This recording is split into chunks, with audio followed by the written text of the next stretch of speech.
Afternoon, everybody. My name is Wes Hickman. I apologize. We're having some technical difficulties this afternoon, but we're getting them squared away and we should have everything up and running here in just a few minutes.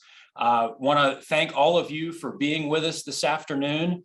And for those of you that are sticking around, you're in for a real treat. I think you're going to have a really exciting opportunity to learn a little bit more about the admissions process here at the University of South Carolina, ask a few questions at the end, and I know it will be worth your while and your effort to stick around as we fight through these technical issues.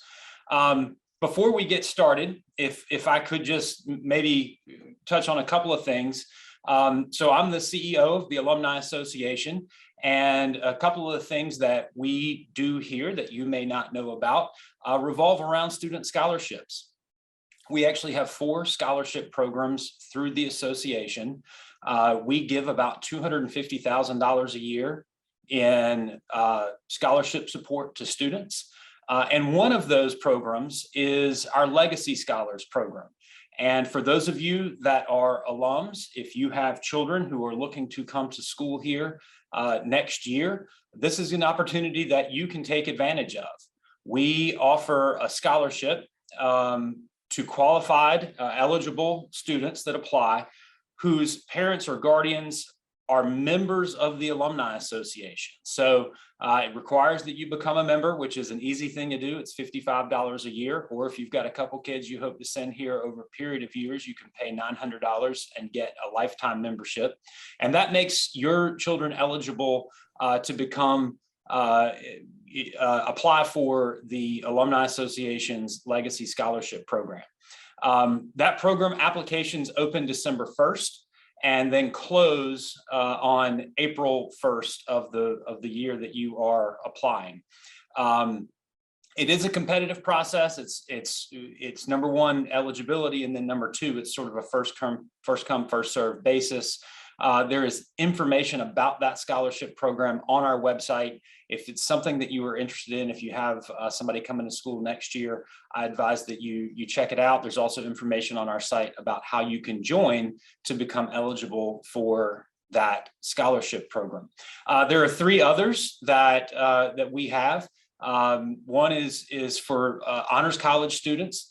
And one is for veterans, and one is for underrepresented minorities. And so if you happen to fall into one of those categories, or your children or dependents happen to fall in one of those categories, encourage that you check those out as well.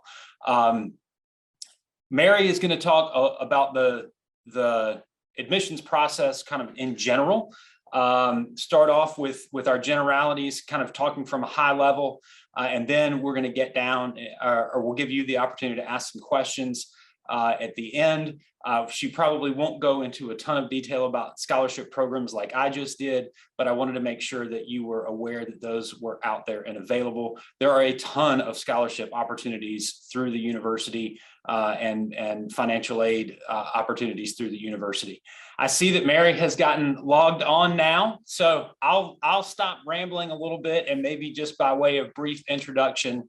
So Mary Wagner is an alumna, and as you can see, graduated in '92, and then again with her PhD later on. She has been working in our admissions office at the university probably close to 20 years now. Mary, well, a little less than 20 years, but a long time, and definitely has a handle. Currently is running the admissions office, and we are thrilled to have her with us today. She's put together a great presentation for you. So Mary, without further ado, I'm going to turn it over to you.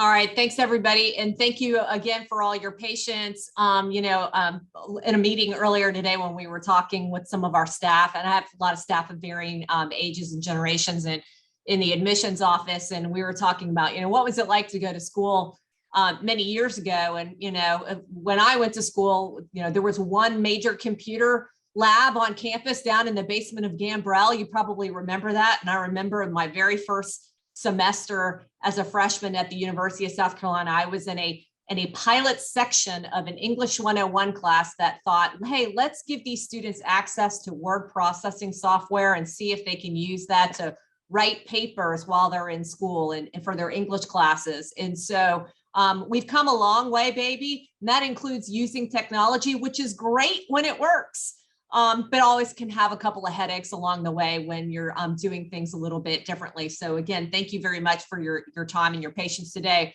One of the things I often come in contact with while I've been working in the admissions office. So I've been in undergraduate admissions at the University of South Carolina for over 16 cycles now, but I've been working in higher ed and in admissions in particular for the past 25 years. And the process has changed a lot since folks my age. And I did look at the spread of the different years that were represented in the alumni registration list. And a lot of you are around this mid to late 80s, early 90s range. And a lot has changed. And so oftentimes when I'm dealing with families that are bringing their children, their legacy children through this process, so much has changed, and there's a lot of misunderstanding about things that are going on in admissions. And so I think it's really helpful to kind of talk about, like, what is the typical student that's coming to the University of South Carolina this fall going to look like? And if we think about what was going on in the world in 2004, the students who are graduating from high school this year, we know that gas was a lot less expensive. It was $2.10 a gallon. I actually adjusted that for the consumer price index, and it's still cheaper than it was than it is today. It was $3.10 in today's terms. But think about in 2004, if you watched the Super Bowl halftime experience, that's where we were introduced to the term wardrobe malfunction, thanks to Janet Jackson and Justin Timberlake.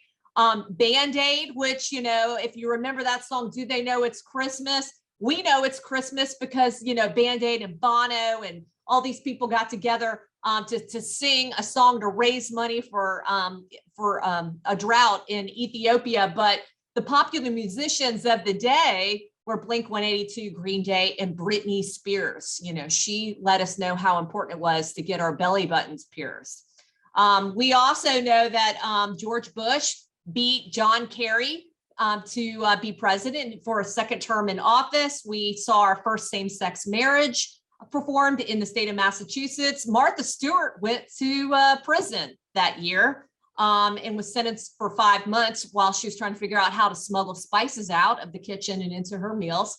And then we also had a social networking site that opened up that kind of went on to be a big deal. There was this kid named Mark Zuckerberg who went to Harvard and started the Facebook, now just called Facebook, aka Meta, whatever they're called today. So lots has changed.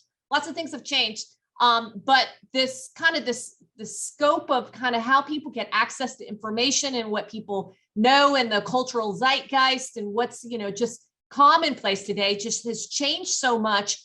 And technology really drives a lot of that, as you'll find today. So when I was, you know, a college student, David Letterman was kind of a thing, and he had this top 10 list. And so he's made the whole top 10 list thing very famous. And so I'm kind of framing our discussion today in terms of the top 10 things that have changed in admissions since you went to college. All right, so we'll get started. The first thing is that the biggest thing that's going on right now in the higher ed space with regard to admissions is test optional. So we are moving into our third admission cycle. So the one that will start on August 1 of this year for students applying for the fall 2023 freshman class are going to be able to apply test optional. But the pandemic really prompted a lot of institutions that if they weren't already test optional to consider being test optional, or had to do that out of necessity because students didn't have a lot of access to testing sites and being able to sit for exams in crowded classrooms. And so over 1,000 institutions nationwide decided to go test optional, and we're piloting these things. And some schools have made the decision to remain test optional indefinitely. And so we are still in our pilot phase, but we are an institution that is going to allow students to apply test optional again for the fall 2023 cycle. And we're evaluating this on a year-by-year basis as we kind of see how these students perform when they get here. But you can apply test optional to the University of South Carolina now, at least through the high school class of 2023. The other thing that's changed a lot is the university is bigger. I know that when I attended university and I came from Charleston and I came from a smaller school, coming to the University of South Carolina felt really, really huge. But the university really is bigger in terms of the number of students that we've added to the student body. We've grown the size of the freshman class by over a third in the past decade alone. But it surprises a lot of people to know that when you look at the fastest growing state flagship institutions in the country, the University of South Carolina is in the top 5. And many of the other institutions that are in this mix are Southern institutions like us, a lot of other SEC institutions like Arkansas and Mississippi, for example. So these are schools that have a lot of similar types of characteristics in terms of the kinds of students that they attract and the kinds of things that students like to do outside of class. But we're one of the 5 fastest growing state flagships in the country. Now, this is one that gets a lot of attention when we're talking with families about helping them determine whether or not they're going to be competitive for admission to the university. And I think it's really important to remember that the SAT that you took is not the SAT that your students are taking right now. In fact, the SAT has changed 3 times since many of us graduated from college. It changed in 1995. It went through a major recentering project, which added about 100 points to the overall national average. And as a result, close to 100 points to every student's SAT score as a result of that. In 2005, that's when it went from the 1600 to the 2400 scale. And you'll remember or maybe you're aware that there was a writing component. And so you might hear students say, oh, well, I got a 1700 on my SAT. And when someone would say, oh, they're not looking at just the verbal and the math section, they're also including the score from the writing section. So we've historically talked about the SAT in terms of that, what we formally call the verbal section, as well as the math section. The names of those have kind of changed a little bit, but those are the 2 main subject areas that we're evaluating with the SAT and looking at. And then in 2016, it also went through a redesign where they removed that 3rd writing section and reassigned all the scores to the traditional 1600 scale. And the way they did some of their assessment within that changed as well. And again, we saw another bump in the average scores of students who were taking the SAT. And so just for some context, in 1988, which was the year that I started at the University of South Carolina, the average SAT for the freshman class was a 974. It was a 974. And this, over the past, since I guess it's 35 years now, over the past 35 years, we've increased the SAT average at the University of South Carolina by 300 points since the year that I started. And so we know that this fall, for example, the average SAT is probably going to exceed a 1275. And the ACT, which wasn't as popular back in the day, but it is now, as many students are taking this as one of the 2 options that students can submit if they want to submit test scores. The average ACT will probably be about a 28 and a couple tenths of a point over that. All right. Another thing that has changed a lot is that students are applying to more colleges in general. So there's a couple of things that are driving this. First of all, technology has changed a lot. It is easier for students to research colleges, find out about more institutions. They are often using common application platforms like Common App. Many institutions will maintain their own applications directly for their specific institutions, but they are online applications. And these are things that just make it easier to fill out more than one application. I know that when I applied to the University of South Carolina, you could handwrite in whatever you wanted to put on the application and send that in. I typed mine, but handwritten applications were still accepted at the time. But we also know that students are not only leveraging technology to speed up the applications and do their search, but they're also trying to shop. They are doing more playing of the field, looking at different types of institutions, different sizes. Maybe they're looking at multiple institutions of similar type and size. And they're trying to shop for the best scholarship because some institutions are much more overt about, you know, if you have certain grades, test scores, these are the kinds of scholarships that you could qualify for. And that is very attractive for a lot of families who are trying to find the best value when they're looking at an institution. But we also know that as students are applying to more places, and this is a lot of what you hear in the national media, just remember, their goal is to get you torqued up about the college application process. And they're not trying to assuage any of your concerns or address any of your fears when they talk to you about it being a record year for applications to the university.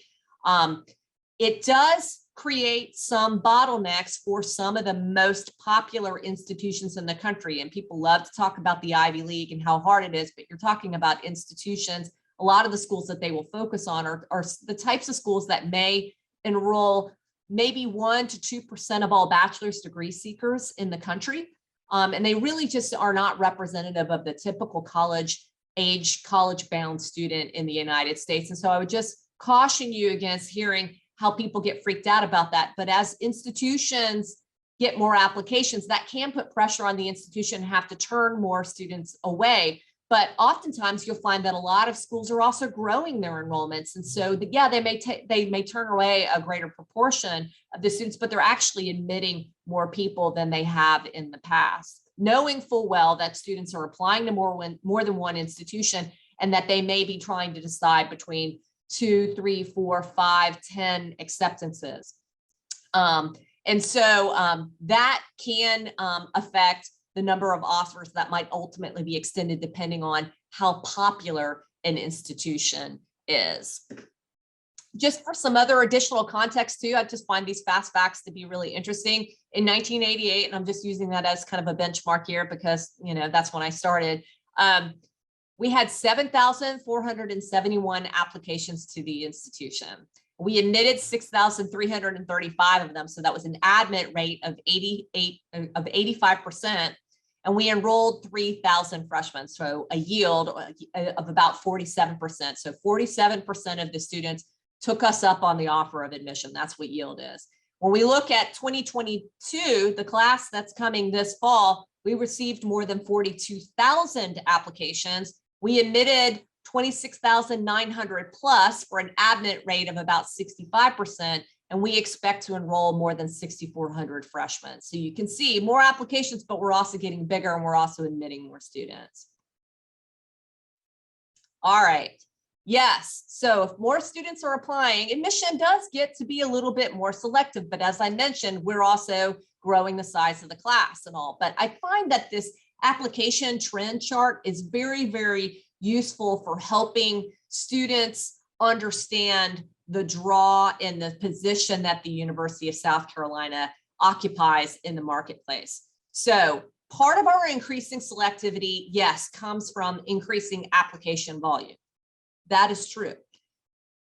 We've increased our application volume by about 82% in just the past 10 years alone, but most of that growth comes from outside of the state of South Carolina. And that's because South Carolina is a small state, and UOFSC continues to grow the number of South Carolinians that are admitted in the freshman class and the composition and their numbers within the overall student body, mainly because we are prioritizing students in that process. And I'll talk to you a little bit about that later, but it's really important to remember that as a small state, we just don't have as many people living in this state that are going to high school or of high school age, and therefore ultimately graduating from high school in the state. South Carolina is a state that, if it's growing in population, tends to attract a lot of people who maybe have already had their kids go through college. They might be looking at the state for retirement, for example.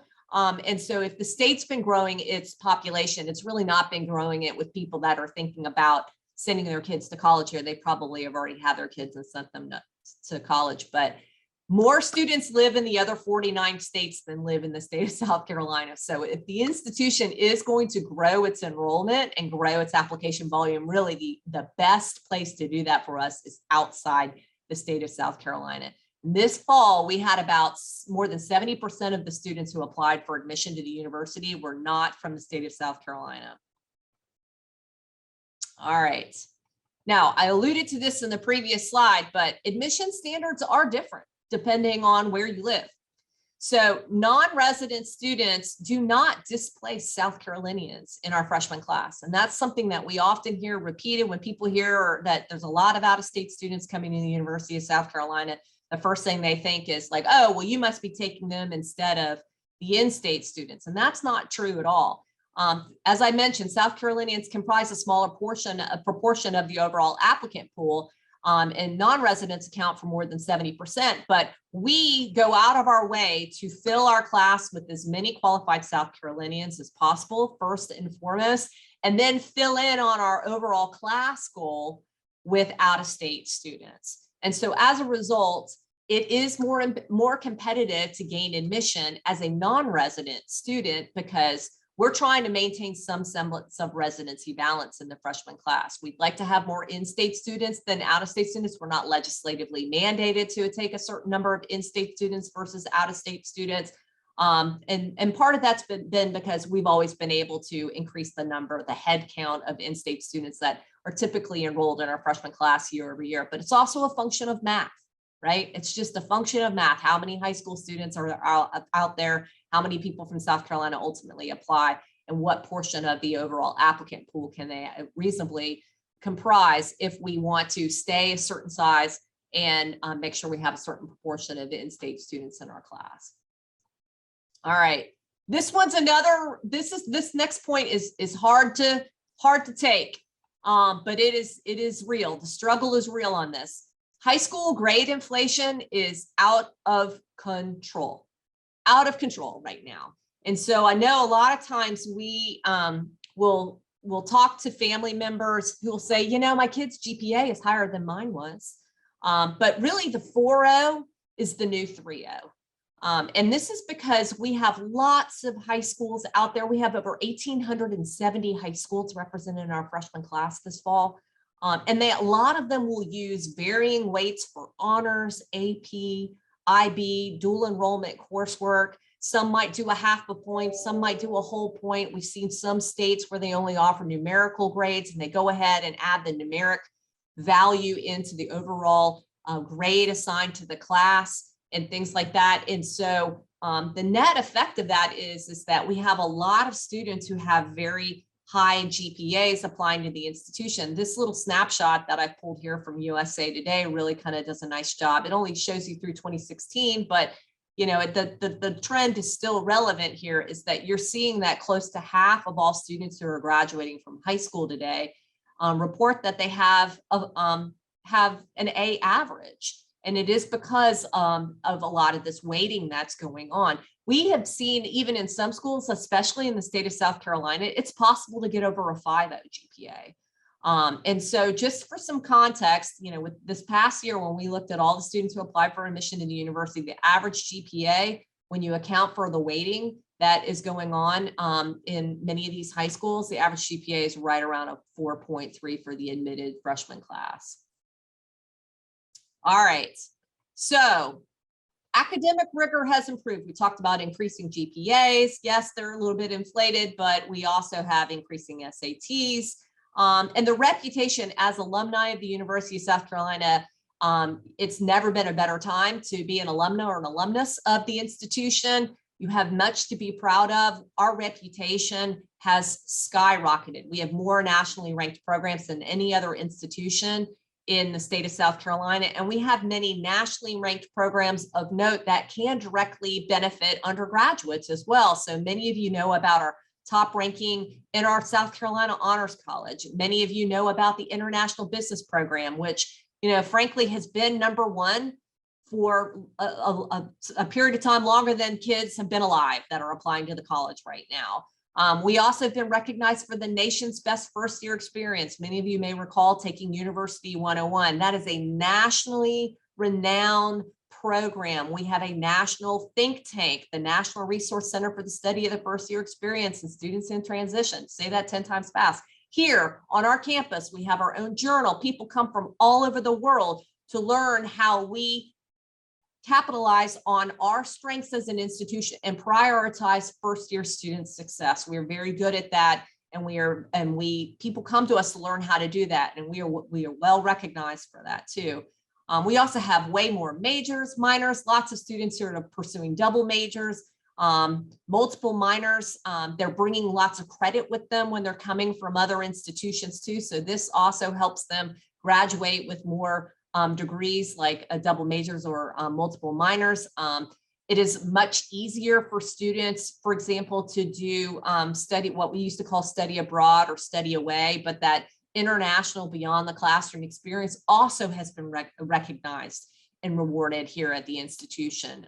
And so be very proud of what the institution has become since you've been here last. We've really been working hard at it and are also getting recognized for that. And so with that national recognition also becomes a national brand.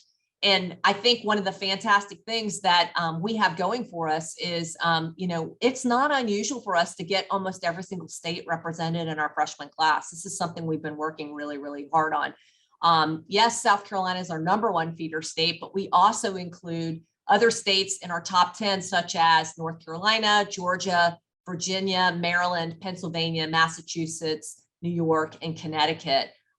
We also get a lot of students from the Midwest, Illinois, and Ohio, also really well represented here. I think something too that, you know, when I was a student at the university back in the late 80s or early 90s, you know, we were approaching 80% of the student population being from inside the state of South Carolina. And now, and it was kind of, you know, there might not have been as much to do on the weekends because we all had cars, we could go home and all, but you know, now it's not like you're attending a suitcase college when you're coming to the university. We have people from all over the nation and the world, and there is so much programming for students and ways for people to connect. On the weekends here, students enjoy being students and being involved at the university. You know, we couldn't be happier for them. Just as a side note, though, the states that I'm really having a hard time attracting to the freshman class, if you know anybody in Wyoming, Nevada, Montana, or North Dakota, please see me after class. All right. Columbia is way better than you probably remember it. If you have not been here in a while, there's so much to do here. It is a great place to live. I have an aunt who still lives in Charleston, and she's like, you sound like you really like Columbia, because, you know, people who aren't from Columbia sometimes like to go, oh, Columbia, you know, it's the place where the state house is. There really isn't that much to do, but we enjoy a fantastic town-gown relationship with the local government, city council. We have so many more businesses in the area that really cater to the kinds of populations that college students attract. We are really driving the local economy. We're driving local tourism, not only just, you know, in the Midlands area, but also within the region and the state. It is not unreasonable to expect that when a student may start or a family may start to look at the University of South Carolina, that they may be 6 or 7 year tourists, a couple of years on the front end, coming into town, maybe on the way to the beach or going to the mountains or doing something or hanging out at the lake, visiting a family member who's retired here. They discover what a great state it is. And then they decide, hey, we want to think about maybe having our child go to school here in the state because we love to visit. Maybe we'll think about retiring here too. So that kind of long-term relationship that we have between the families that we're serving and introducing to the university and the state has a huge economic impact. In fact, it's estimated to be over $4.2 billion worth of impact on the state economy. All right. And the other thing too is 5 Points isn't just the only social area anymore. I know a lot of us recall that, but the Vista has been very well developed with a lot of recreational, dining, social and cultural opportunities nearby that students can reach on foot or with a short bike ride. All right. So let's talk a little bit about a general overview of the admissions process as it exists today. These are all the colleges that are represented. You'll see some of yours that maybe the one that you graduated from, or maybe the one that you graduated from, the name has changed just a little bit. But these are the programs that we the main colleges that we offer degrees from. And we have over 100 different majors that students can select from on the application for admission. We do ask that students pick one, and they will have an opportunity to pick a second choice major in the event that their first choice major is full. We want to prioritize their admission as much as we possibly can. If we can't admit them to their first choice, we'll take them into their second choice if they are admissible. Again, just wanted to mention that the majority of the students who are enrolled at the institution are from in-state, but we do have a lot of out-of-state students that are here as well. We look at about a little more than 1 in 5 of our students will identify with a race or ethnicity other than white. Close to 20%, or approaching 20% of our freshman class being first generation students or first to attend college in their family. I mentioned some of the top feeder states a little bit earlier. Oops.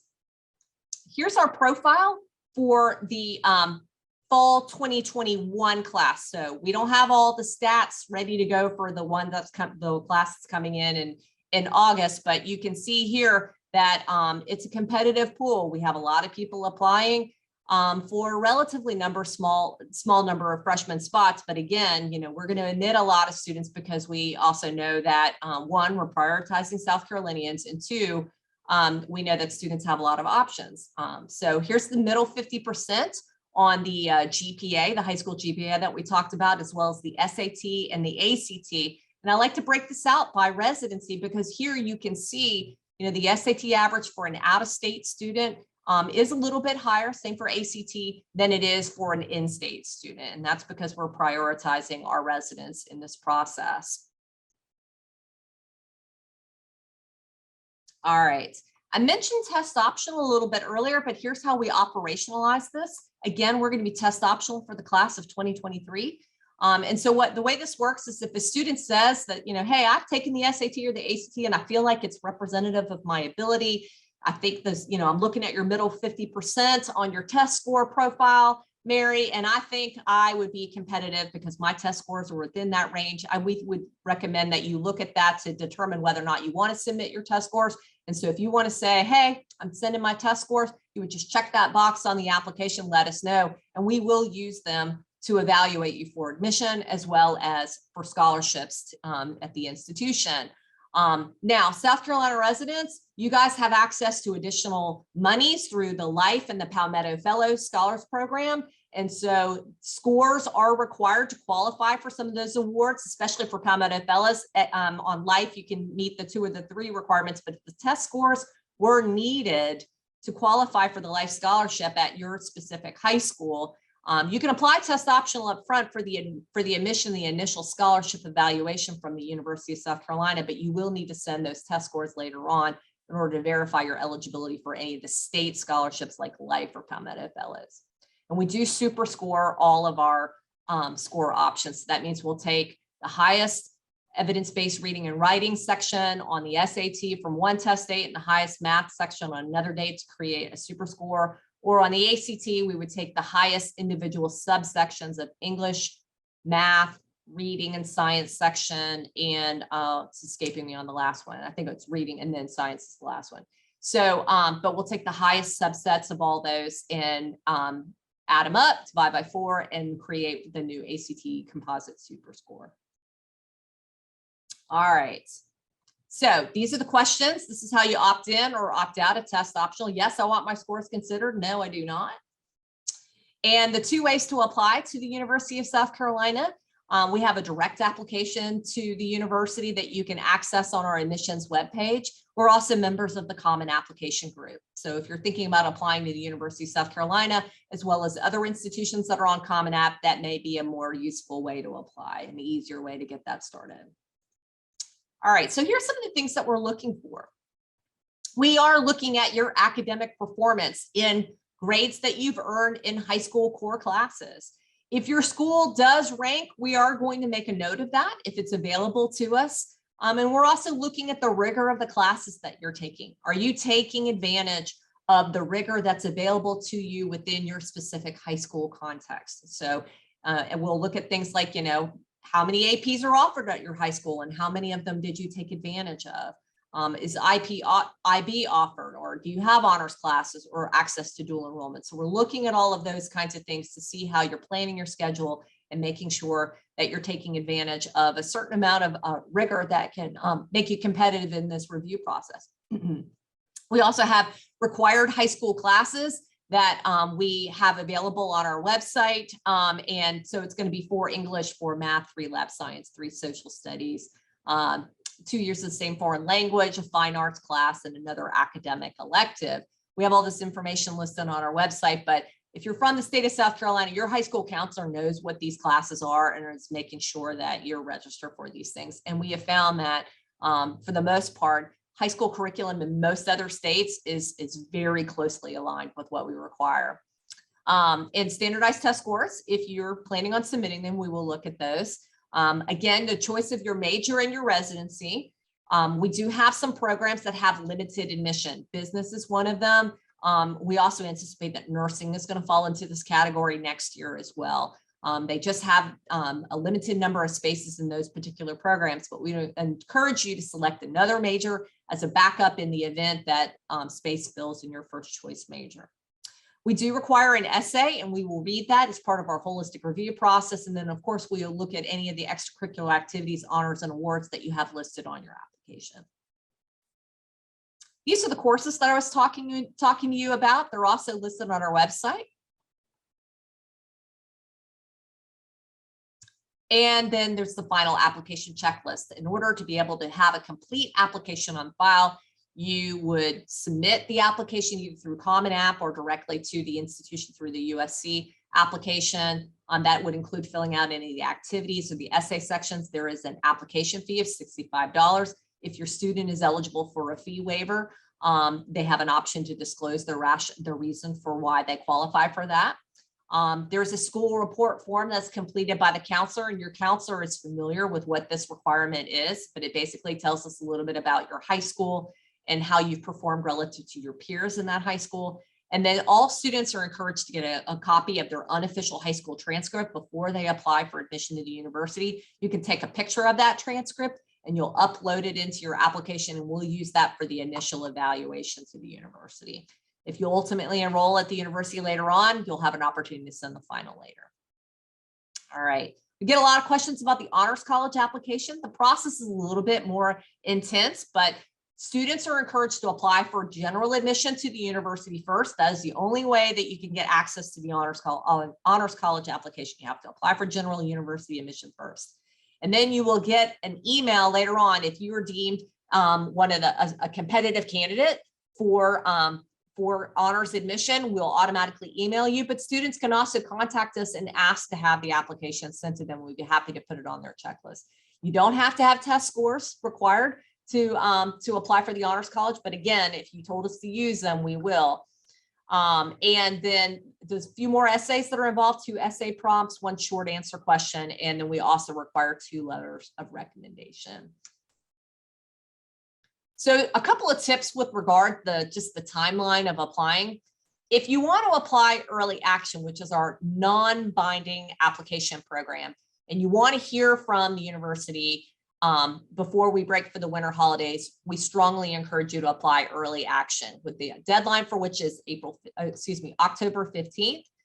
You have until November 1 to submit any of your credentials, any supporting materials that you might need for your application, and then we would let you know mid-December.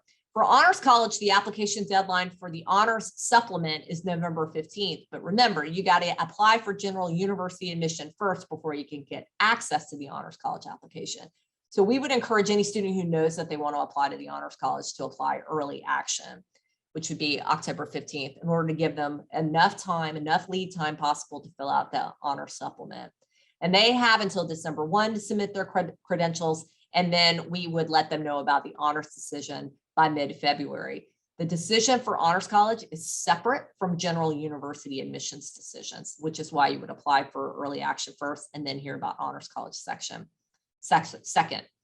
And then if a student wants to apply by December 1, everybody who applies by our priority application deadline of December 1 will not only be considered for admission, but also be considered for any merit-based scholarships for which they may qualify to the university. You have until January 15th to submit any supporting credentials, and then mid-March is when we will release those decisions.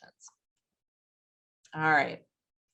Students are eligible to apply for federal financial aid as early as October 1 of their senior year. And for students to fill that application out, we'd encourage you to go ahead and do that as soon as you can. you're going to be using what we call prior year tax returns. So if you, for example, if you were applying for fall of 2023, you're going to use your 2021 tax return. So you'll already know what to put in and all the different boxes and all. That's a big change from the way applying for financial aid happened when I was in school and when many of us were in school. But it's really important to note that, you know, we really strive to make sure that students realize the value of getting a University of South Carolina education. In fact, about 97% of the students who joined us this year are going to have received some sort of financial aid, either from the federal government, from the state, or even from the admissions office or another unit within the university. And it's one of the reasons why we've been named a Best Value Public College by Kiplinger's Personal Finance, as well as Forbes. All right, university scholarships. I mentioned that December 1 priority deadline, but there's no separate application involved. All students are considered and test scores are not required. There's one exception. If your student is applying to the South Carolina Honors College, they are also applying for what we call our top scholar programs. Many of you may recall the Carolina Scholars Program, but we also have McNair Scholars, Stamps Scholars, 1801 and Horseshoe Scholars. Those are all programs that would be reviewed and considered with the Honors College application. So the deadline again for that is November 15th. All right, so this is the scariest slide I have to offer you as family members who might be considering sending your kids to the University of South Carolina, but the tuition difference is pretty significant between in and out of state. But any student who qualifies for a merit scholarship as a non-resident can get a partial or full tuition reduction between the in and the out of state rate. And that is driven off of the quality of the student's application and academic profile. And so the combination of the students' grades and test scores could be one way that students could qualify for merit-based scholarships that could help chip away at this out-of-state tuition cost. Also the strength, if the student's applying test optional, just the strength of the courses that they've selected and their performance in high school can also be a factor that is used to assign scholarships and all. But as you'll see here, it's the tuition that's the main difference between the in and the out-of-state student. The housing, meals, books, and supplies estimates are just that, estimates for the average student attending the university, and they do not vary based on your residency.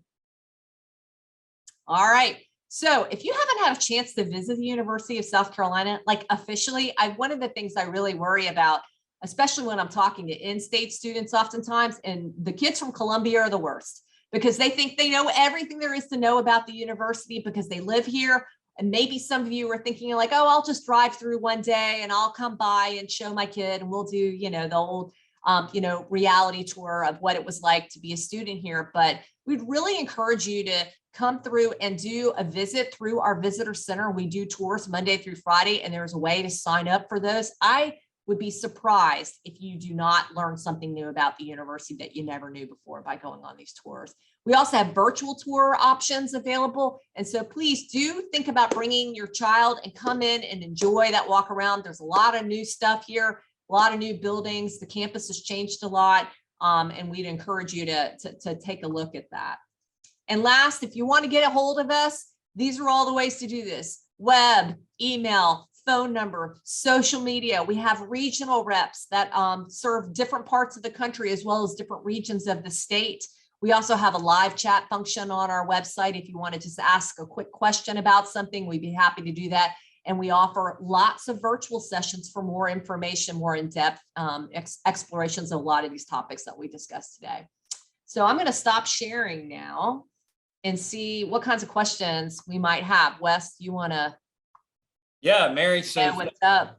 Thank you very much for that. We have had a few people start putting questions in the Q&A feature, and I want to encourage people to use the Q&A feature because it makes it easier for us to sort of track.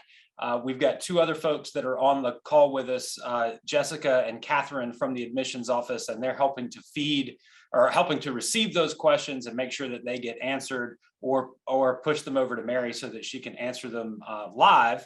One point I did want to make though, while you were all typing your questions in and given a little time for that, The Alumni Association scholarships, particularly the Legacy Scholarship that I mentioned earlier on the call while we were getting all the tech stuff sorted out, that does require a proactive action on your part to apply for that scholarship.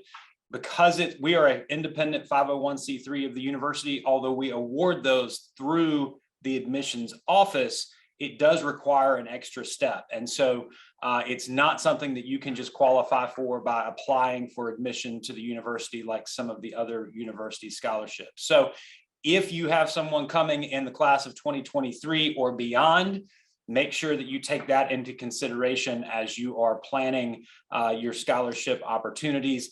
The other thing that I will say about that scholarship, the Legacy Scholarship, is that it can help qualify you for that reduction in out-of-state tuition that Mary mentioned earlier if you meet certain academic rigor requirements. And so that Legacy Scholarship can help get that out-of-state tuition down closer to the in-state tuition rate as well. And same thing with our other 3 scholarships. If you want to apply for the Salute to Service Veteran Scholarship, the Richard T. Greener Scholarship for Underrepresented Minorities, those both require separate application processes. The Alumni Scholars Program is taken care of through your Honors College application and awarded through those. So I wanted to make those clarifications for those of you that might be looking for that Legacy Scholarship here in the future. And with that, I will turn it back over to our admissions staff to sort through some of the Q&A.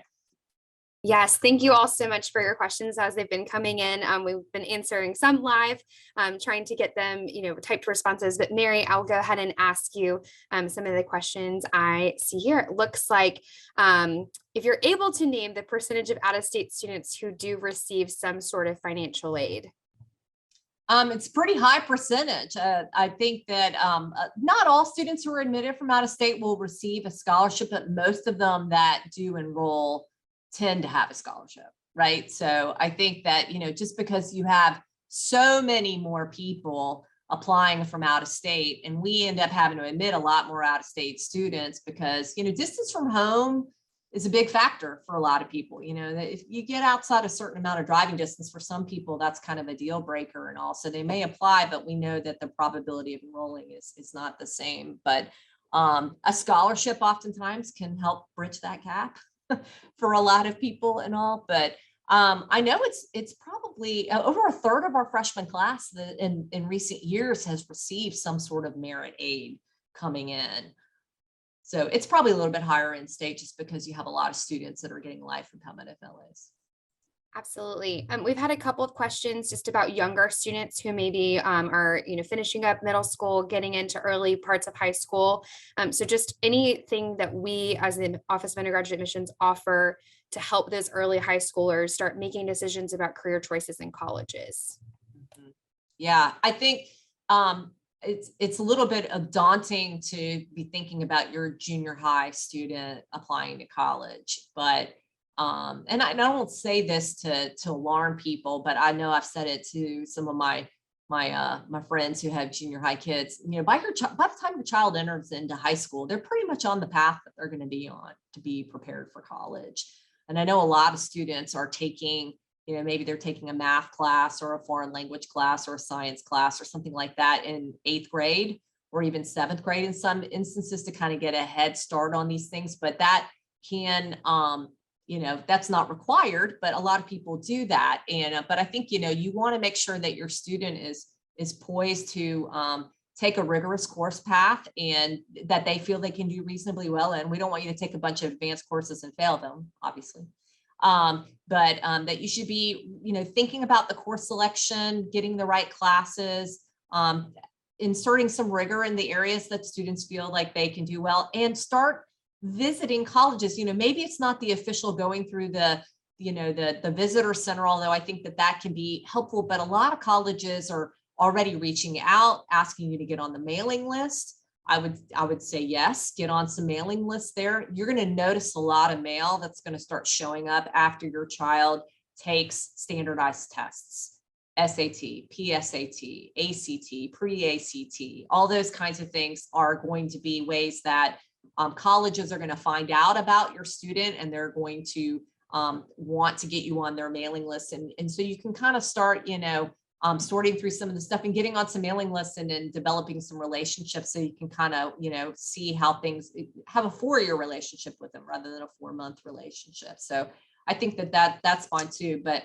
most students nationally, I'd say well over half, a lot of the research shows that well over half of, juniors have pretty much already narrowed their college application list. They kind of know which colleges they're planning on applying to by the end of their junior year. This summer will be really, really busy for us. We've had a very busy spring with tours. We typically will have, over 2,000 people go through tours each week before and after spring break, as an example. It's just a really busy time, but it's a good time to kind of, if you're passing through town and you're like, hey, there's a college here, let's go and let's do a tour.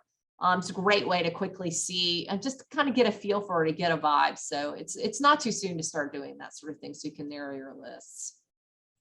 Thanks, Mary. We've had a couple of questions just about the high school GPA and recalculation. So someone asked, does USC recalculate GPAs so students are compared on a more equal basis? And if so, how does that work? And then in addition to that, I'm going to ask you 3 questions. Just talking a little bit about if we prefer dual enrollment or AP classes for admissions purposes. Yeah. So we will use the grading scale that is in play at your high school and then recalibrate to put everybody on the same grading scale when we're evaluating students. So, a 4.0 may not be the same 4.0 at your school versus what it is at another school, because one might be on a 5.0 scale and maybe you're at a school that doesn't rank or doesn't weight. Maybe the highest grade that you can get at your high school is a 4.0. So we recalibrate that to make sure everybody's on the same scale. So when we're looking at GPAs across the pool, that we know that they're relatively similar in terms of how they're performing relative to each other within the pool, is also within the high school. There was a second part of that question. Yeah, just talking about if we have a preference between dual enrollment, AP, Right. IB, any of those things.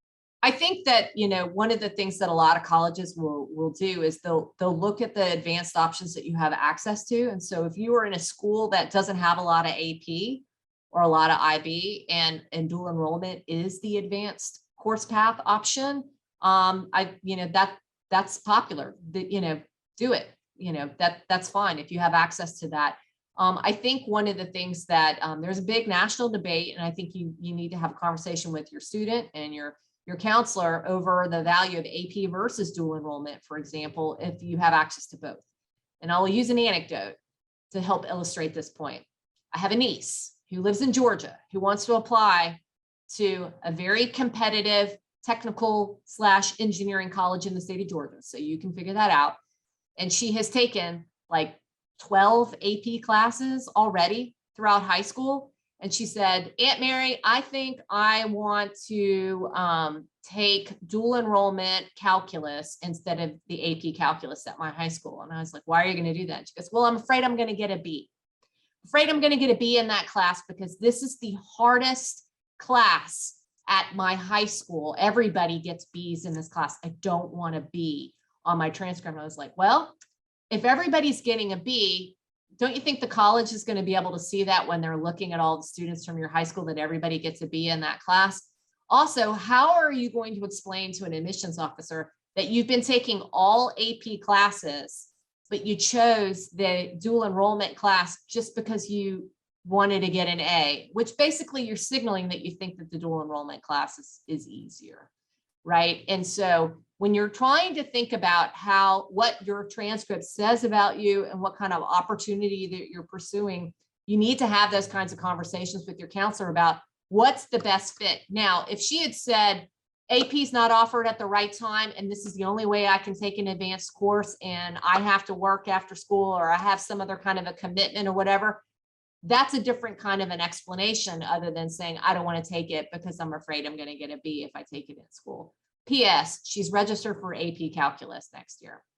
So, but I think it's not as easy as saying which one's better. I think you have to think about which one's better for you, given your circumstances and what you have access to. All right, Mary, we've got time for maybe 1 or 2 more, but if a student has an ACT super score of 34 and has good grades, extracurricular activities, great essays, what is a percentage of their chance of getting into the honors college? I don't know, because that is a completely different review process than general university admission. So we have a very intensive reading, multiple reader process that is involved with looking at honors applications. And it's not just grades and test scores, because if it was, then we wouldn't ask you to fill out the essay, right? We wouldn't ask you to upload a resume. We wouldn't ask you to do the short answer question. So that profile of a student sounds very competitive for a typical honor student, but there's no guarantee that they would be admitted just off of those grades and test scores. All right, and maybe our last one, but are legacy scholarships stackable with merit-based scholarships? And maybe just talking a little bit about the scholarship opportunities and what is or may not be stackable. So I'm actually going to defer to you on that, Jessica, because I know you've got a lot more familiarity with the stackability of legacy. Thanks, Mary. Yes, so we can, legacy is considered a departmental scholarship. So students who receive an admissions scholarship and the legacy can combine the two of those. Those scholarships can come for non-resident students, and they may come with a tuition reduction, and the student will get the lowest possible tuition rate. For in-state students, they can also stack an admissions award, the legacy award, and any of the state lottery money. So Life, Hope, Palmetto Fellows, and those can all be combined.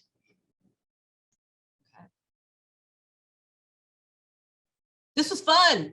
I had a good time. Maybe we should do it again.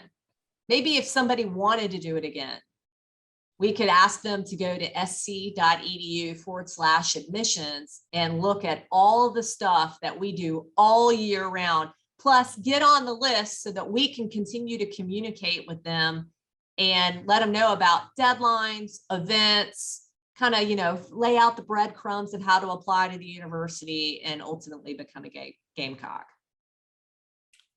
Mary, thank you so much for that. Catherine, Jessica, thank you both for being here and for helping to answer all these questions. I know that we will want to do this again. Hopefully we will make it a regular thing and maybe do it a couple times a year. Hopefully without the technical issues that we had this go around. But thank you all for being here, and to all of you who joined us today, thank you for your patience early on. Thank you for sticking around with us, even though we went over a few minutes, but I think it was well worth it to get some of these questions answered and to help you all. As Mary said, you can check on the admissions website if you've got additional questions. They have all the information there that you need about how to get engaged in our admissions process, how to come to campus and schedule a tour, which is really the most important step in the whole thing. And if you have questions about the Alumni Association, anything that we can do to help, please let us know. You can check out our website as well. Although, please know we do not have any influence over the admissions decision. And so don't ask us if we can help get your son or daughter or anybody else that you know into the university, because that is not what we do. We're just here to bring you the information and help you with scholarships and other things that we can do. So with that, we'll bring this to an end and say thank you once again to everybody. We really appreciate it and look forward to doing it again. Thanks. Thank you all.